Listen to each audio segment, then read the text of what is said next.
Here's a simple question. Where did your money go last month? Not roughly, not bills and food and some other things. Specifically, how much went to food, how much to transport, how much to things you bought impulsively, on small purchases, in moments when you were tired or stressed, or just not paying attention. If you can answer that question with real numbers, with actual categories and actual amounts, you're in a small minority. In 2025, only 42% of Americans actively track their income and expenses, which means 58% of people are making financial decisions, including decisions about saving, investing, and building towards some version of financial freedom, without actually knowing where their money is going. You're trying to optimize a system you can't see, and you can't optimize what you can't see. That's what I want to talk about today. Not a budgeting lecture, not a system you have to follow perfectly, just the case for knowing, for actually looking, and a bit about what I found when I started looking 5 years ago. Nothing in this video is financial advice. I'm a 38-year-old dad thinking out loud. Take what's useful. Before I make the case for tracking, I want to take seriously the reasons people don't do it, because the reasons are real, and dismissing them doesn't help anyone. The first reason, it feels like a lot of work. Recording every expense, every coffee, every grocery run, every small online purchase sounds time-consuming and tedious. And if you imagine doing it the hard way, it is. But the time requirement is much smaller than people assume. Once you have a basic system, a spreadsheet, an app, whatever works for you, adding an expense takes 10 seconds. A full month of expenses, reviewed and categorized, takes maybe 20 minutes if you sit down once a week. The perceived effort is much larger than the actual effort, and that gap between perception and reality is one of the main reasons people never start. I'll be specific. In 5 years of tracking, I have never once sat down for hours with a spreadsheet. The habit is so small that it barely registers as a time cost. It's more like a reflex than a task. The second reason, people are afraid of what they'll find. This one is honest and underappreciated. There's a specific discomfort in looking at your spending clearly, because clear visibility means clear accountability. And if you discover, as most people do, that the money is going to things you'd be slightly embarrassed to see on paper, that's uncomfortable. The avoidance of that discomfort is a rational response, but it's also expensive, because the discomfort of seeing it clearly is temporary. You feel it once, when you first look, then you adjust. Then it becomes information rather than judgment. But the cost of not seeing it clearly accumulates indefinitely. Every month you don't look, the invisible spending continues. And it continues at whatever level it was at, or grows, as spending naturally tends to do, without any real-time correction. The discomfort is the gate, but on the other side of the gate is something useful. The third reason, it doesn't seem to matter. If you're not actively building toward a financial goal, if the future is vague, if the plan is absent, tracking feels pointless. You'd just be watching money move around without any particular purpose for the information. This is why tracking is most useful when it's connected to something, not as a habit in isolation, as the foundation of everything else. And the everything else, saving, investing, building toward freedom, that's what we've been talking about throughout this series. Tracking is step 0, the thing you do before you can do anything else. If you've watched the other videos in this series and thought, okay, but where do I actually start? This is where you start. Here, with looking. Before the emergency fund, before the investment account, before the savings rate. With looking at what's actually happening with your money right now. I started tracking my expenses in a spreadsheet about 5 years ago. I don't remember the exact moment. There wasn't a dramatic catalyst. I read something, similar to what I've been sharing in this series, and the point landed. You can't manage what you can't measure. And I realized I had no idea where my money was going. Not roughly, at all. I thought I did. I had a general sense of the big categories. Housing costs this much. Food costs roughly this much. I knew the approximate numbers. But the approximate numbers were wrong. Not dramatically wrong, just consistently, persistently wrong in ways that added up to significant amounts over months. So I opened a spreadsheet. Google Sheets, because it's free and it works on every device. I created basic categories. Income at the top, expenses below, broken into groups, food, transport, household, subscriptions, children, leisure, other. And I started recording. Every purchase, every expense, card and cash.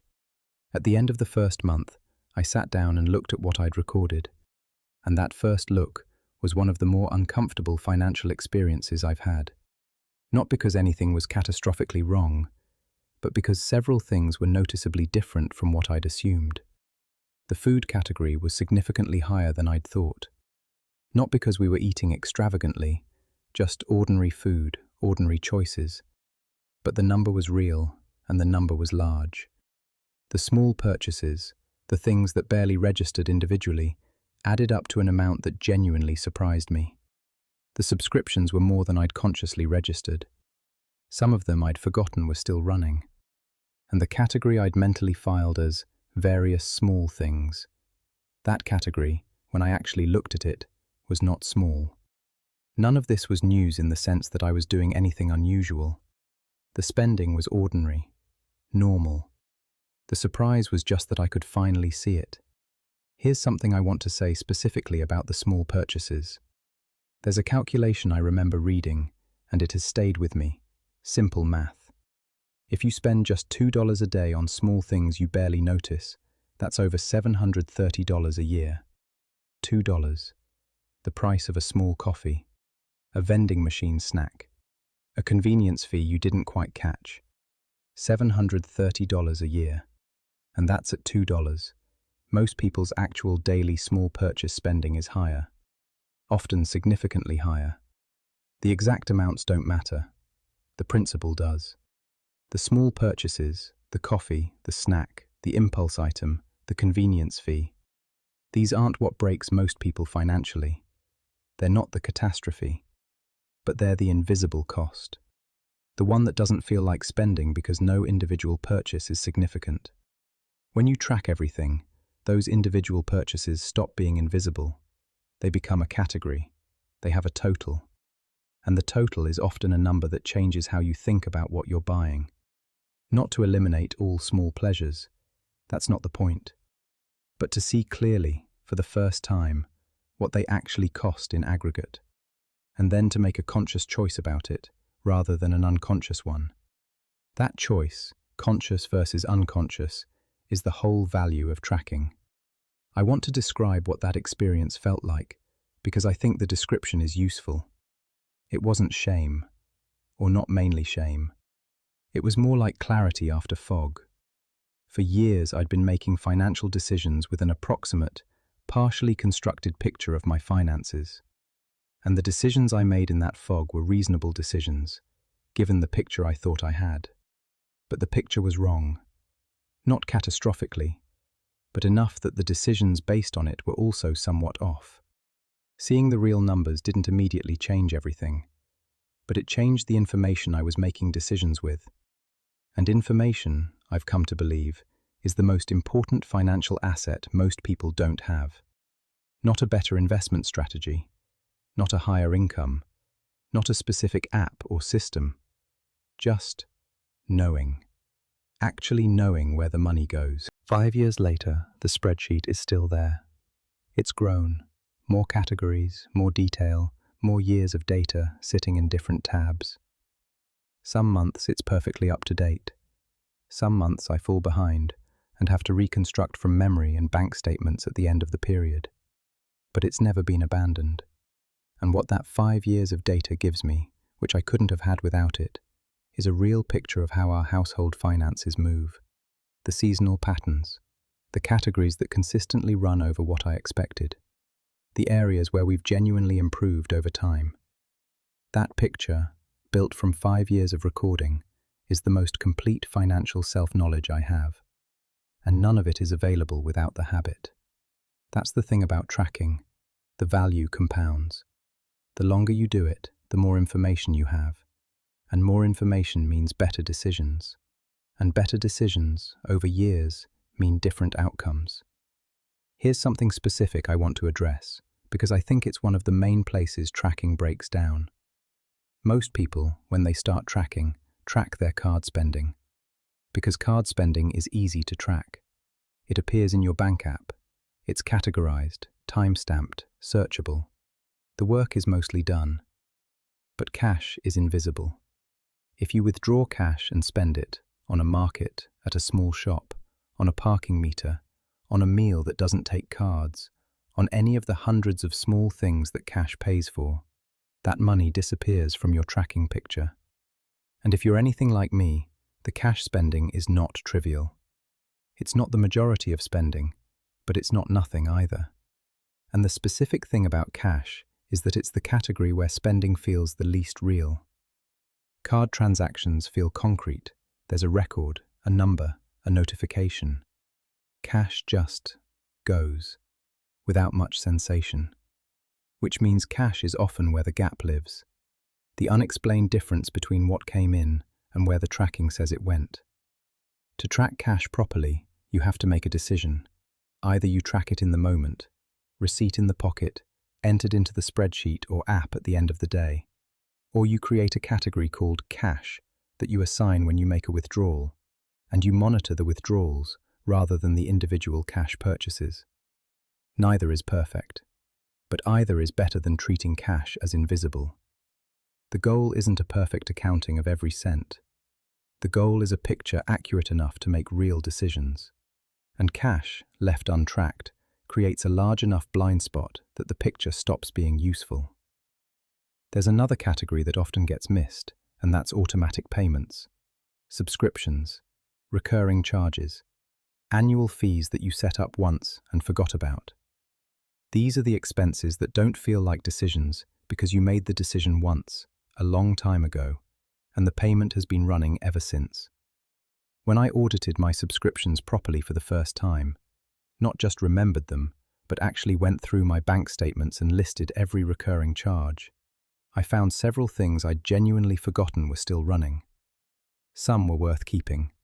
Some weren't. Some I couldn't immediately identify. The ones I cancelled paid for the tracking habit itself, many times over, within a few months. This is the specific value of complete tracking. It makes the invisible visible. And the invisible is often where the quiet financial drain lives. I want to spend a few minutes on the practical side because I think how matters, and most advice skips it. The tool doesn't matter as much as the consistency. I use a spreadsheet. I have for years. It's Google Sheets, free, accessible from any device, simple enough that adding an expense takes 10 seconds. I'm not going to tell you spreadsheets are better than apps. They're not for everyone. They require a little more manual work and a little more setup, but they give you complete control over the data. You can structure them however your thinking works. You can see everything at once. For people who prefer something more automated, there are apps. In 2025, the most commonly used ones include things like YNAB, You Need a Budget, which focuses on giving every dollar a job before you spend it, or simpler apps that connect to your bank and categorize automatically. The automatic categorization is genuinely useful. It reduces friction. It means you have to do less manual entry. The trade-off is that automatic categorization isn't always accurate. You have to review it. And the review step, looking at the categories and confirming they're right, is actually part of the value. That review is where the awareness happens. Here's what I'd suggest if you're starting from zero. Don't start with a perfect system. Start with a simple one. Open Google Sheets. Create 5 categories: income, fixed expenses, food, discretionary, everything else. Record everything for 30 days. After 30 days, look at it. Don't judge it. Don't immediately try to change it. Just look. That first look will tell you more about your financial habits than anything you've read or been told. And then, once you've seen it clearly, you can start making intentional decisions about what you want to change. The system can be refined later. The habit can be developed. The categories can be expanded and subdivided as your understanding grows. But start with something. The simplest version of something that you'll actually do. Because a perfect system you abandon after 2 weeks produces nothing. A basic system you maintain for months produces the thing that matters, a clear picture. I want to be clear about why I think this matters as much as I do. Tracking expenses isn't the goal, it's the foundation. Without knowing where the money goes, you can't. Find the gap, the space between income and spending that makes saving possible. Know whether you're saving enough, or whether the amount you think you're saving is accurate. Understand which categories could be reduced without much pain and which are genuinely non-negotiable. See whether a decision to increase saving would require significant lifestyle changes or just minor adjustments to things you barely notice. Identify the financial leak, the recurring thing that's quietly costing more than you realize, month after month, without ever being examined. All of that requires a picture, and the picture requires tracking. The research on this is consistent, and it makes sense intuitively. Those who actively track their finances tend to experience significantly better financial outcomes, higher savings rates, lower debt, and greater confidence in managing their money. Not because tracking magically produces money, but because tracking produces awareness. And awareness produces decisions. And better decisions, accumulated over months and years, produce different outcomes. Here's a simple example. Before I tracked properly, I had a vague sense that our food spending was reasonable, normal, about what it should be for a family. After tracking, I had an actual number, and the number was higher than reasonable, not because we were doing anything unusual, but because the category included things I hadn't been mentally assigning to it. The coffee bought at a petrol station, the small market run that wasn't a proper grocery shop, the snacks bought at different places throughout the week. None of those felt like food spending. They felt like random small purchases, but they were food spending. And when they were all in one category with one total, the total told a different story than my impression had. Seeing that number gave me the option to make a real decision. Is this how we want to spend this much here? Or could some of it be redirected? That's not a decision I could make without the number. Without tracking, I didn't have a number. I had an impression. And impressions don't give you the option to make real decisions. They just give you the comfortable sense that things are probably roughly okay, which is exactly the kind of thinking that keeps people stuck. Let me connect this explicitly to everything else I've been talking about in this series. I talked about the principle, spend less than you earn, invest the difference, wait. I talked about the 7 levels of financial freedom. I talked about the emergency fund, about debt, about starting to save. All of that, every piece of it, depends on knowing your actual numbers. If you don't know what you earn and what you spend, you can't calculate the gap. If you can't calculate the gap, you don't know what's available to save. If you don't know what's available to save, the savings goal is a guess.